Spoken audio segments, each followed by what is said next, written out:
So a woman walks around Hong Kong naked from the waist down and no one even notices. Hey guys, I'm Court McGinley. I hope your weekend is going amazingly and I'm gonna get into some news.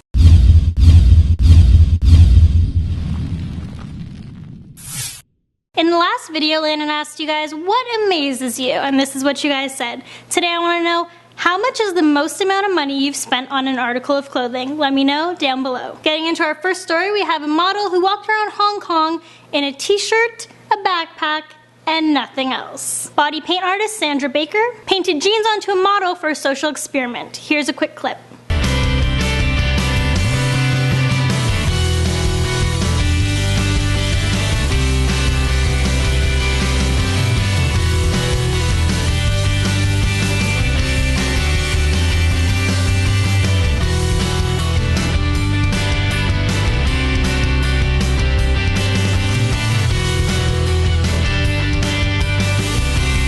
Job is absolutely amazing. It really does look like she's actually wearing pants. I'm curious, if you guys were walking beside her, behind her, wherever, would you have noticed that she was wearing pants? Let me know down below. The jeans were finished with painted pockets front and back and seams down the side to make them appear realistic. As shown in the video, with her pants painted on, the model steps out into the busy streets where she crosses roads, shopped, looked at artwork, and stepped onto a packed train. It's not until she takes off her backpack and you can read her shirt, saying no pants are the best pants, that she started to turn heads. Not too long ago, there was a woman who walked around the streets of New York City with painted pants on. That was a lot more obvious, a lot more people seemed to notice, so maybe the paint job wasn't as good?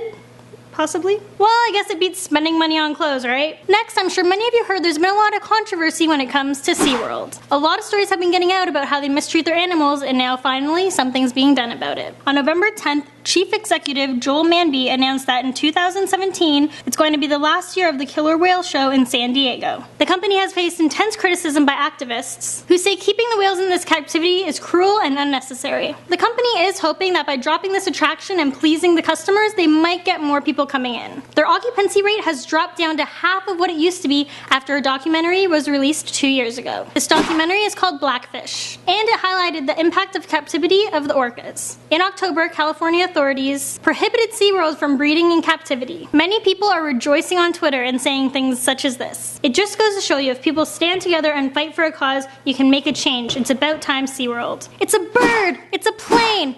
Oh no, wait.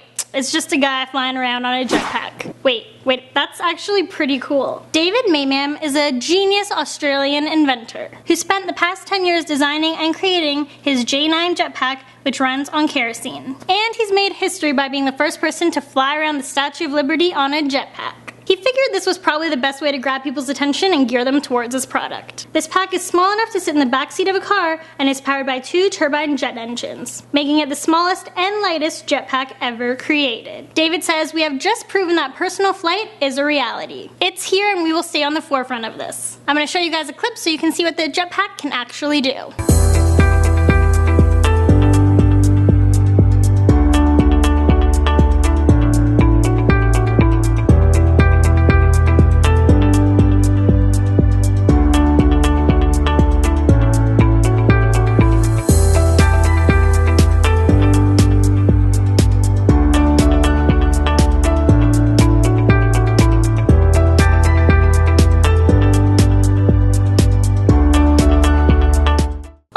That's pretty cool. I want to know if you guys would be interested in trying this jetpack. Let me know down below. So I'm curious, what would you guys do if you couldn't go on your phone for a whole week? I mean, I'm sure I could do it. It wouldn't be hard at all.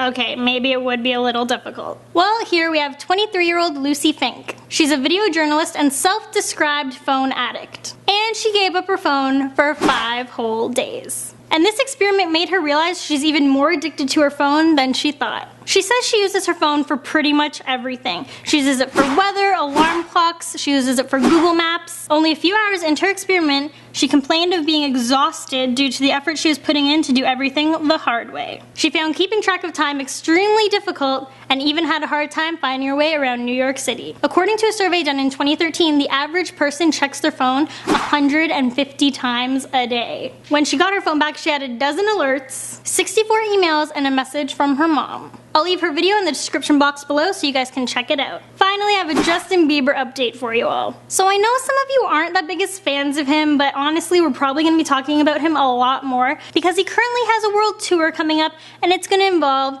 58 cities. This past Wednesday, Justin announced his Purpose World Tour, which will kick off March 19th in Seattle. And it wraps July 18th in New York City at Madison Square Garden. Tickets went on sale yesterday, so you know by this point, probably already sold out. He also released his new album, Purpose, and 2 songs from his album, What Do You Mean and Sorry, are currently in the top 5 on Billboard's Hottest 100 chart. So on this tour, Bieber's gonna be hitting up Los Angeles, Chicago, Las Vegas, Dallas, Atlanta, Philadelphia, Boston, Miami, Toronto, and Ottawa. So that's all the news stories I have for you guys today. I hope you enjoyed them, and I'll see you guys in the next video. Bye!